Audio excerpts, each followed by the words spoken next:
বন্ধুরা, এই চিকেন আমি এই চিকেনকে অনেক রকমভাবে তোমাদেরকে দেখিয়েছি এই চিকেন, কিন্তু আজ আমি চিকেনটা বানাবো পুরো সম্পূর্ণ নতুন ভাবে। কিভাবে বানাই খালি দেখো। এইটা নতুন ভাবে যে বানাবো, দারুণ একটা সুস্বাদু, দারুণ সময়ের সেভ, ঝাল মশলা অনেকটা কম দিয়ে খুব সুস্বাদু একটা রেসিপিটা বানাবো। দেখে তোমরাও অবাক হয়ে যাবে যে এত সুন্দর সুস্বাদু খেতে। দেখো আমি কিভাবে বানাই। মাংস কিন্তু আমি ধুয়ে পরিষ্কার করে শুকনো জল ঝরিয়ে নিয়েছি। প্রথমেই আমি 1 চামচ হলুদ গুঁড়ো দিয়ে দিচ্ছি। ঝালটা তোমরা যেমন পরিমাণে খাবে সেই রকম কিন্তু ঝাল দেবে। আমি 2 চামচ দিচ্ছি বলে তুমিও 2 চামচ দেবে, সেটা যেন করুন। তোমরা যেমন পরিমাণে খাবে সেই রকম পরিমাণে দেবে। আমিও দিচ্ছি 1.5 চামচের মতো লঙ্কা দিচ্ছি। 1 কেজি মাংস আছে তো, আবার মাংস একটু না ঝাল হলে ভালো লাগছে না খেতে। 1.5 চামচের মতো লঙ্কা দিচ্ছি। এখানে আদা শিলে বেটে নিয়েছি, পিষে নিয়েছি। এখানে রসুন শিলে পিষে নিয়েছি।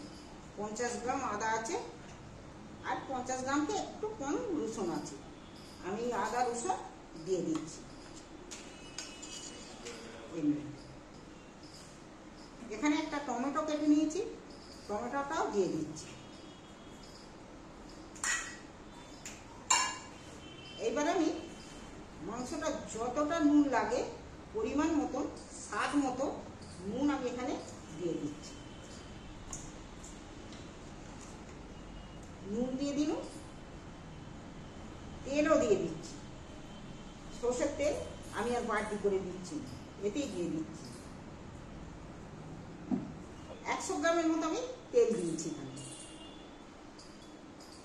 এবার আমি কাটা পেঁয়াজগুলো দেখো চাকা চাকা করে কেটে রেখেছি। কাটা পেঁয়াজগুলো আমি এর মধ্যে দিয়ে দিচ্ছি। তোমরা যদি মনে করো আমার পেঁয়াজ একটু বেশি হয়েছে, পেঁয়াজটা একটু বেশি কেন দিয়েছি, পেঁয়াজটা বেশি দিলে একটু গ্রেভিটা ভালো হবে। ওই জন্য পেঁয়াজ আমি 300 গ্রামের মতো পেঁয়াজ দিয়েছি।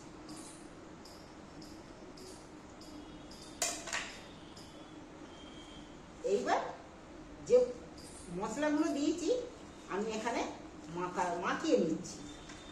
ম্যারিনেট করে আমি আধ ঘন্টার মতো ম্যারিনেটটা রেখে দেব।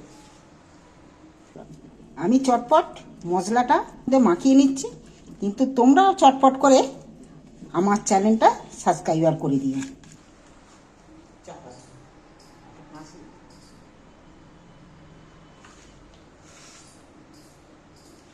হচ্ছে তো, দেখো। হ্যাঁ হচ্ছে।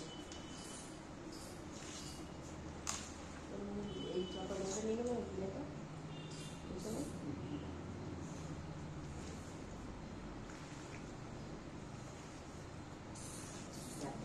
যা কিছু মশলা পরিমাণ মতো আমি পুরোটা মেখে রেখে দেব।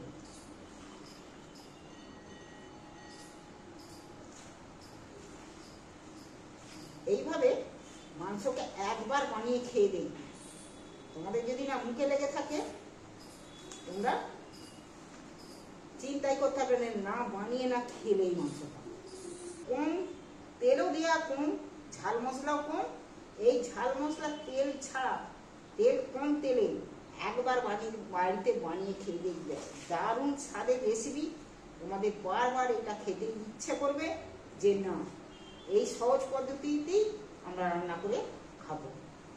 তবে এটা দেখতে দেখতে আমার পুরোটা থাকবে, দেখতে শুরু থেকে শেষ পর্যন্ত।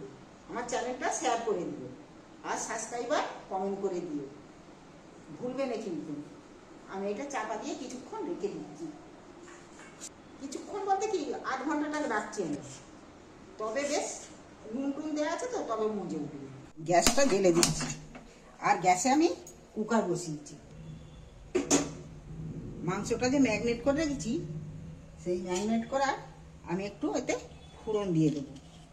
ফোড়ন বলতে 2টো তেজপাতা নিয়েছি, 1টা গোটা শুকনো লঙ্কা নিয়েছি, 2টো এলাচকে ফাটিয়ে নিয়েছি, 2টো লবঙ্গ নিয়েছি, আর দু টুকরো দালচিনির টুকরো নিয়েছি। এখানে গোটা জিরে গোটা পাতা নিয়েছি। এখানে আমি একটু তেল দিচ্ছি ফোড়নের জন্য, সামান্য একটু তেল দিচ্ছি, বেশি তেল দিইনি এখানে। বন্ধুরা, এইবার আমি মশলাটাকে একটু নাড়াচাড়া করে তেলটার মধ্যে ভেজে নেব।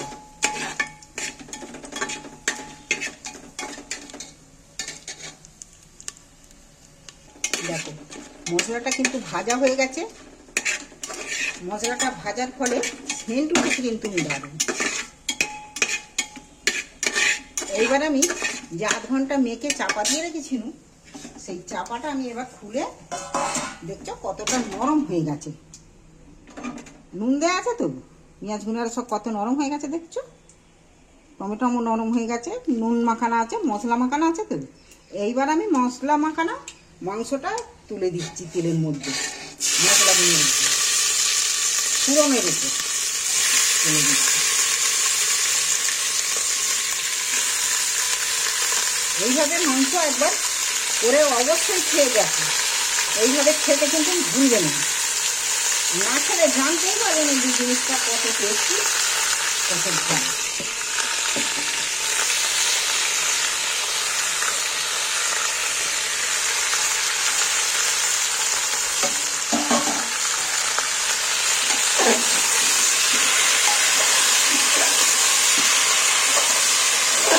এইবার যেমন খাসির মাংস একক্ষণ ধরে কষতে হয়, এই মাংসটাই সেইভাবে খালি কষতে থাকবে, নাড়তে থাকবে।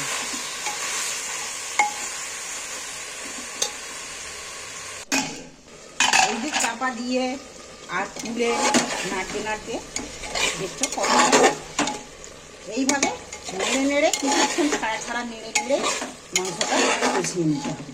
পুরো খাসি মাংসের মতো একটু সময় নিয়ে রান্না করতে হবে, খুব জোর দিয়ে নয়। গ্যাস মিডিয়াম ফ্লেমে রেখে নেড়ে নেড়ে দেখো কতটা জল বেরিয়ে গেছে। কিন্তু পেঁয়াজের তুমি চিহ্নটি দেখতে পাবে না, দারুণ কিন্তু সেন্ট ছেড়েছিল। এইভাবে আস্তে আস্তে চাপা দিয়ে দিয়ে বানাতে থাকবে। দেখো এই শুধু চাপা দিচ্ছি আর খুলছি, এইভাবে নাড়তে নাড়তে নাড়তে নাড়তে দেখো কতটা গ্রেভি হয়ে গেছে। আর পেঁয়াজ আর গোটা কিন্তু নেই, দেখছো কত সুন্দর গ্রেভি হয়ে গেছে। এখনো কিন্তু আরেকটু মাংসটা এখনো সেদ্ধ হবে। এই কম গ্যাস আস্তে করে দিয়ে, গ্যাসটাকে আস্তে করে দিয়ে আস্তে আস্তে নেড়ে নেড়ে এইভাবে এই মাংসটা বানাতে হবে। নেড়ে দিন, আবার আমি চাপা দিয়ে দিচ্ছি। দেখো মশলাটা কষতে কষতে অনেক একদম জল নেই, কিচ্ছু নেই, শুকনো শুকনো ভাজা ভাজা হয়ে গেছে। এইবার আমি যে মশলা করেছি আদা রসুনের জল, আমি লাস্টে একটু মশলা ধোয়া জলটা আমি একটু দিয়ে দিচ্ছি উপর থেকে।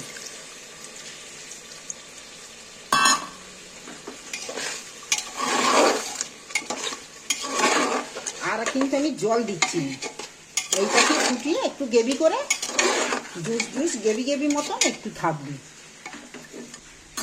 আর একবারে নাড়াচাড়া করলেই বাস আমার রেসিপি রেডি। প্রেসারে দিচ্ছি কিন্তু সিটি মারিনি, আমার পুরো ফুল সেদ্ধ হয়ে গেছে। জলটা যে দিয়েছি সেইটা দিয়ে একটুখানি ফুটিয়ে নেব, একটু ফুটে উঠবে। নাও আমার রেসিপি রেডি, গরম গরম ভাতে পরিবেশন।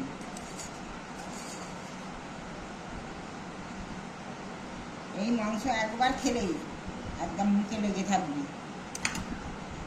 না বানিয়ে খেলে বুঝতে পারবে না কতটা স্বাদের হয়েছে মাংসটা।